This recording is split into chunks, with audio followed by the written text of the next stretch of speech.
The purpose of this video is to give people who support Scottish independence brief examples of answers with background information on how to answer questions and comments that the Unionist supporters within the UK often raise.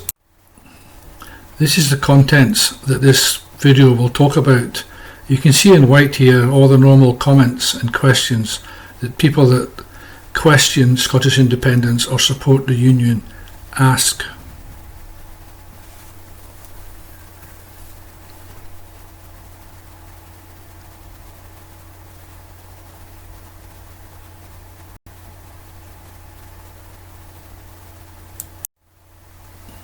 First of all, before I answer the questions and comments, a word on the media as it is within the United Kingdom. The bias within the media is very strong. 90% of the UK media is owned by 3 companies. All these companies support the Union in the press, and in particular the views of the Conservative Party. The trouble is, during this campaign by over 50% of the Scottish population to try and get independence, the people that don't know or are maybe lukewarm to the idea can't get a balanced information. All they get is negative. And that is obvious that when they ask you questions and you ask to clarify so that you can answer a bit more succinctly, they haven't got a clue about the background. They are simply parrot fashion in most cases the questions. But going back to the media, these 3 companies own a whole range of the media, including local newspapers and so on. And they give it, as I said, a support of the Union view. People in Scotland can't get a balance.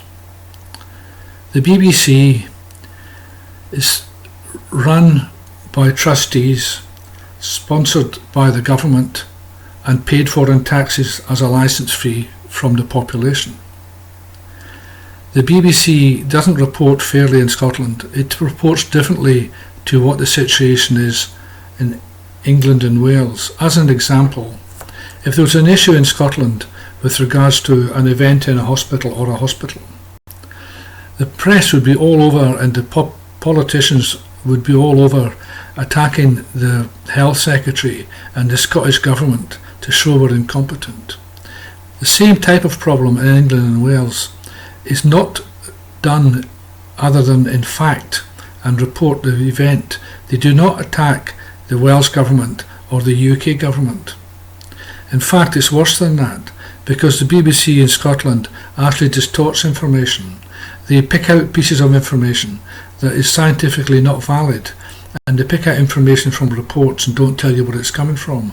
They actually sometimes, like happened today in August, this particular day, said there was lots of people, 20 or 30 or something, of people who have real strong disabilities, and they're kept indoors all the time. In actual fact, there's 120,000 people with disabilities in Scotland, and they only talk to 4 people. It's real for the 4 people, but the way they report it is a distortion. This means that the people in Scotland can't trust the BBC either. In fact, the BBC it can't even use the word Brexit. It doesn't happen.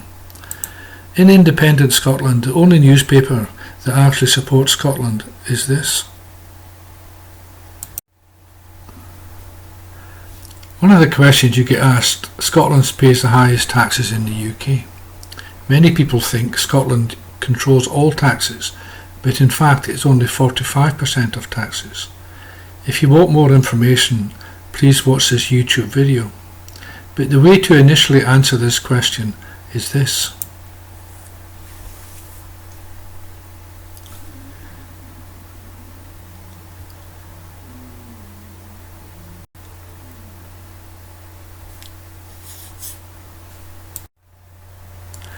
Here we have the detail. The left-hand column is the tax that Scotland creates and picks and manages.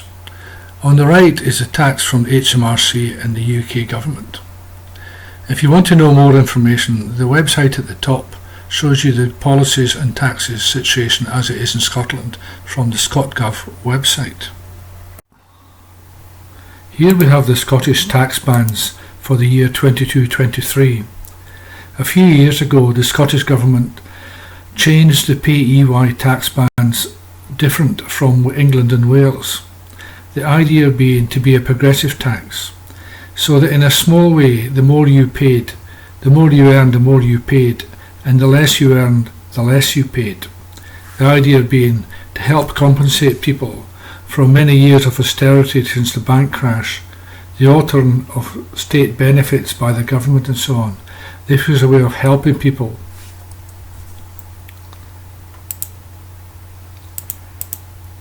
Here are the rates for the UK, England and Wales. And you can see if you look at the basic rate and the higher rate in the two different tables above, you can see that there's differences.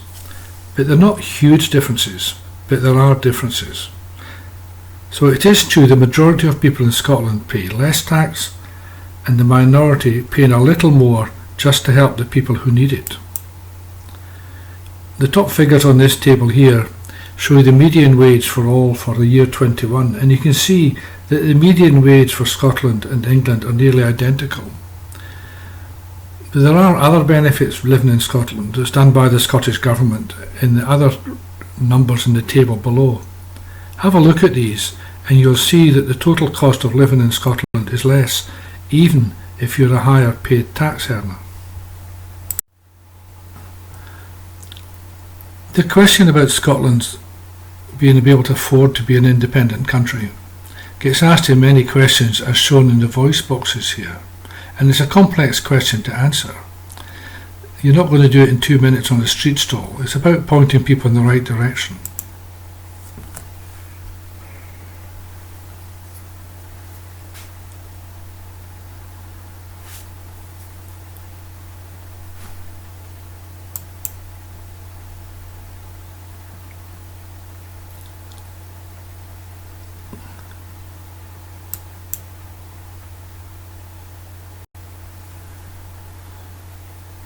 You can use all or some of these. The big problem with negativity with regards to the economy is to do because in 92 the UK brought out a thing called GERS, and the purpose of GERS was to dissuade people by showing that Scotland's an economic basket case trading within the UK, so that we wouldn't go ahead and vote for our own parliament. But we have the parliament now and have done since 99, but they now use this to attack independence. And every summer when these figures come out, all the British Union supporting newspapers and politicians start ranting on about the basket case. It's an annual event which everybody that supports Scottish independence have a laugh at. If you want to know more about GERS, and it is a complex subject, then please look at these two, one video and one YouTube thing here. What this shows is that within the UK, the tax revenue raised and the actual spend in Scotland, by Scotland within the UK and not as an independent country, it shows you the trend and the surplus. So we spend almost within our budget because by law we must do so. Likewise, all tax receipts proportioned by person across shows that Scotland tends to get more tax receipts than the rest. What this shows is how well Scotland does with regards to trading to external partners. For each of the Barnett Formula areas within the UK, this is the North East Barnett Formula area, you can see that the North East exports less than it imports, therefore it has a trade discrepancy, a trade imbalance, a trade deficit. If you look at these areas of England here, including London and the South East, you'll see that every area makes a trading loss, apart from Scotland, which has a surplus, and Northern Ireland, which has a surplus. All these figures here compare like with like. That's because these figures here have been removed. These are the bank stuff and the money that comes in from oil and so on. If you take that out, you can see that England, with regards to external trade, is a basket case. And if you go back, say, to the year 2000 and look at every year, you'll find it's a continuing basket case. It's only Scotland and latterly in the last 3 years Northern Ireland that has an external trade surplus.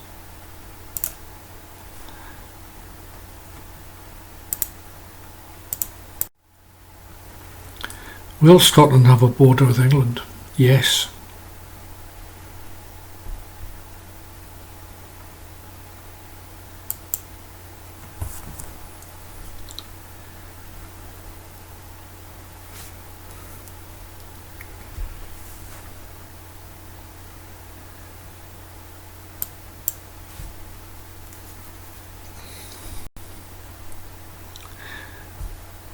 Every sovereign state has a border, and what it does with the border for its needs on security, food hygiene, or tax tariffs all depends on its rules, and the rules can be different on either side of any given border. The UK and Southern Ireland, the Republic, has a common travel area and has done since 22. Within that, people can move freely across these islands to work, visit and buy property, and that will not change when Scotland becomes independent. Have a look at this video if you want to know more about borders in general, and particularly between Scotland and the rest of the UK. England is paranoid about immigration, and it has been for at least 15 years, if not longer. It seems to be in the psyche. But in the last so many years, some of its statements, especially since Brexit and before Brexit, have become so far right, it reminds me of Trump and his wall with Mexico. They will be paranoid, the Westminster government, after we are independent, especially if we join the European Union and the four freedoms and free movement comes back, that people from the whole of the EU can come to Scotland openly, and they'll be worried that they can just walk and drive across the border and stay in England. And it's for this belief, I believe, that the Westminster government of the future will build a fence along the border to stop people that visit us walking across fields and hills to go into the promised land. However, the rules are that you and I in the common travel area can still travel through. Trade will still travel through based on tariff and hygiene rules. Nothing will change.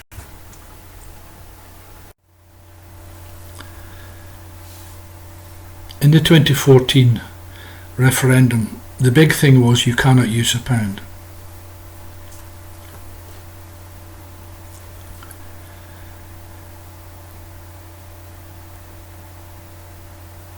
The disturbing thing about this is, when George Osborne stood in a building with Edinburgh Castle in the background and said no, everybody in the media knew that he was referring to the specific proposal done by the Scottish Government at that time, and he was not referring to the right for Scotland to use pound sterling. That fact shows you that all the media, and I mean all the media, and all the politicians knew the truth, but lied continuously and distorted the information and didn't explain it to the Scottish people correctly.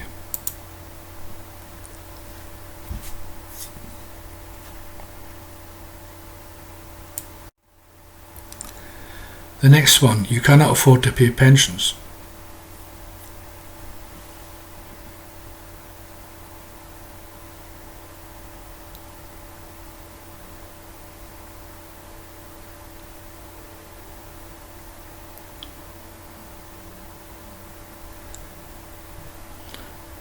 These are facts. If you want to know more about pensions, look at this video here.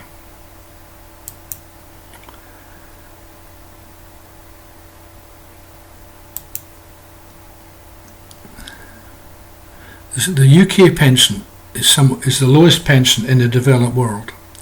These are the pension rates as a percentage of average earnings in that country. This is 2020. As you can see, the Netherlands pays almost exactly the average wage in that year. And the UK pays 29% of the average wage, and the average for all countries is 62.9% of the average wage.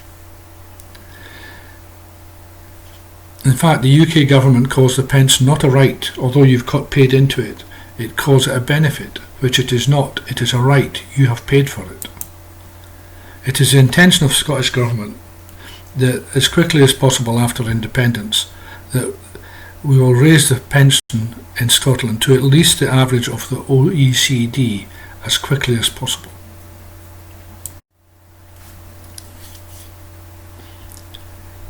Independence will cause us to have a huge debt from the UK. This is another statement.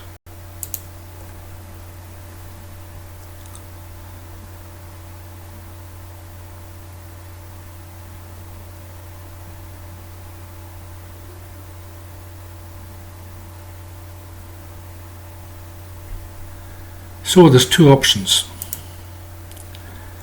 In option 1, based on 2019 data, we would pay 220 billion maximum and get assets worth 841 billion. Not a bad deal.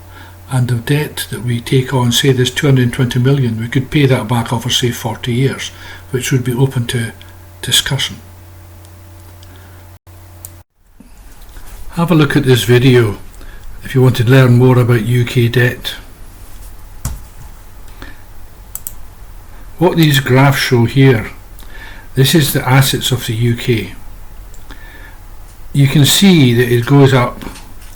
This is the effect of the bank crisis, and then it's going up to a figure of 10.4 trillion in that time period. The UK debt at that time was 2.174 trillion.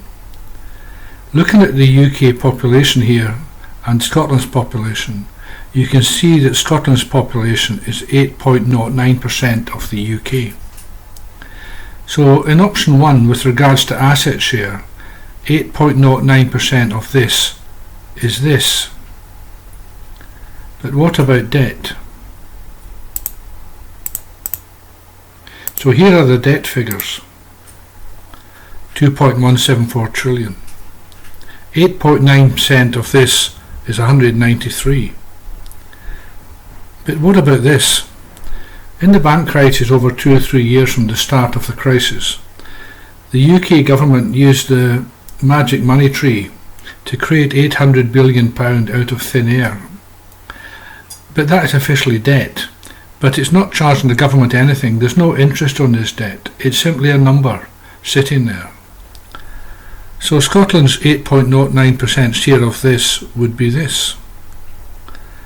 These three categories here are other people that have bought into UK debt, and for them buying that UK debt they get a small percentage guaranteed back from the UK government, but they own that debt. The UK government does not own that debt, but it has a small cost in servicing it. So that leaves us this figure here, which 8.9% is this. In the real world, in real negotiations, I suspect that Scotland, if it did this route, option 1, would be taking a debt figure based on some figure around here as an 8% share.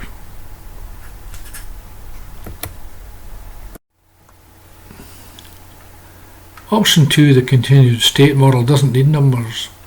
Basically what happens based on a Geneva Convention is if the two countries involved in the split agree, then the original country that's staying actually keeps all its assets, and the other country, Scotland in this case, that leaves, doesn't get any assets, but likewise it doesn't get any debt.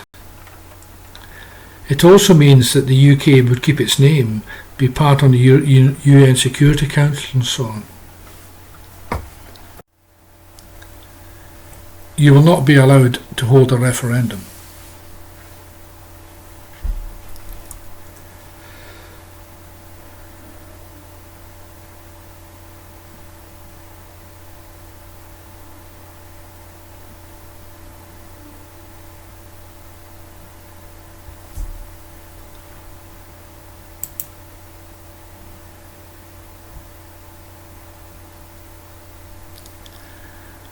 The UK government and the people that support the Union in power know fine well that the people in Scotland have consistently, in all legitimate elections, voted in a party, the SNP, as the Scottish Government, for independence. By denying our right to hold a referendum, they are denying democracy that has been held by legal means and fair means. It is my view that due to the huge wealth of Scotland and its future potential as well, that the UK government doesn't actually want us to go because we give them too much money in terms of oil revenue, electricity and so on. For information, if you want to read it, this is a statement of the right within the United Nations for all territories to hold a plebiscite election to leave. Note that in recent years, in fact this year, the UK government has said it's the right of Ukraine to be free and to do its own thing. When the state of Kosovo and the Balkans in the 90s came out, the UK was the first country to say it was the right of the Kosovans to actually have independence. This right, of course, naturally does not apply to Scotland. It did apply to all the people in the empire that went and left and became the Commonwealth, but it doesn't apply to Scotland because of our wealth.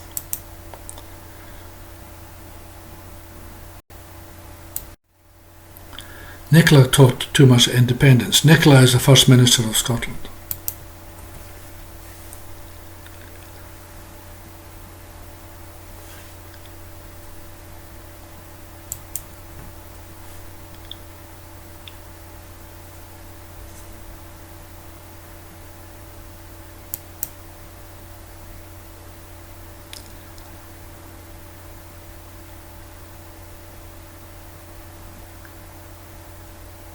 So this perception of the First Minister talking about independence it goes back a few years when there was a splurge in the media and by our politicians, Unionist politicians, to say she talks about independence all the time. In fact, she does prior to elections and she does within the Yes and SNP movement. But she doesn't on the mild hold, and she doesn't keep talking about it in the Holyrood Parliament either. Finally, defence questions. These come up sometimes.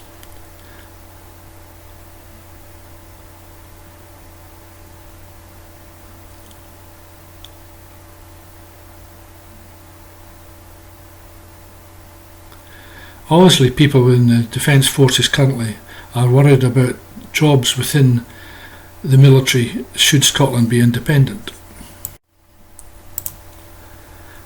To give you a little example on this, the last recharge through shares within the UK for our share of the defence spending in dollars was 5.3 billion. And here's an example of other countries also in dollars. Ireland has a small budget and 12,700 personnel because Ireland's always been almost neutral, and because it's so far away from everywhere, it's unlikely it'll be invaded. Denmark, with a slightly higher population than Scotland, as you can see, has all this equipment and 16,000 personnel. Sweden, with almost double the population, has more than double the people in the personnel. So what actually Scotland decides as an independent country in the first 2 or 3 years after independence will depend on how they see themselves. I suspect, in my personal view, in time we'll end up like Denmark, because we want to be an active member within NATO. If you want to know more about other countries and see how it compares, look at this website.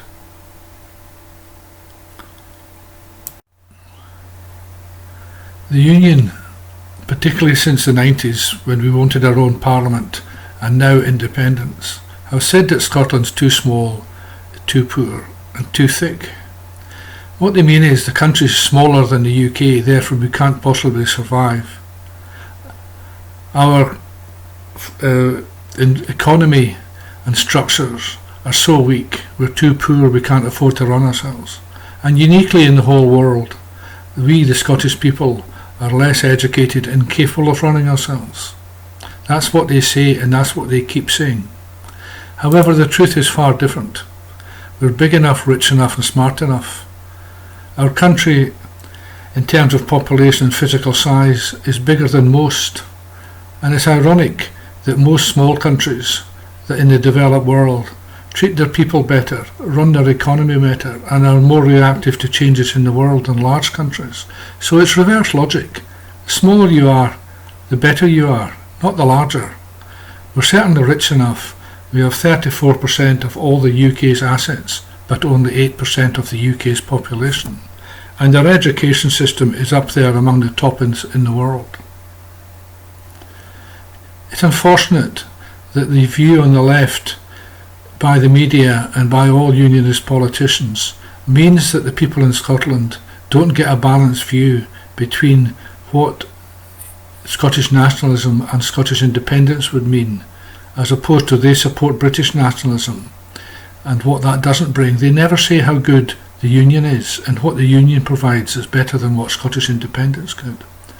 Unfortunately, the media stops people getting a balanced opinion.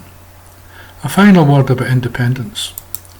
This man here, who formed the Independent Labour Party after the First World War, because the Labour Party at Westminster wasn't interested in Home Rule, and it wasn't interested in helping the very poor people in slums in Scotland at that time. And he was a great orator, and he said this: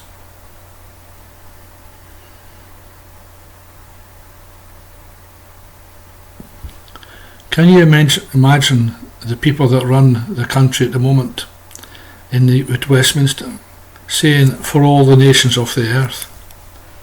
They are a racist group. The UK, particularly meaning England, is superior, and we don't need all these foreigners coming in. You can see that in the way they treat people, wanting to ship them to Rwanda, the way they don't allow people who come into the country to work. They are a disgrace, and I'm sure that an independent Scotland will treat people with fairness and respect. Thank you for listening to this talk. Thank you. Bye.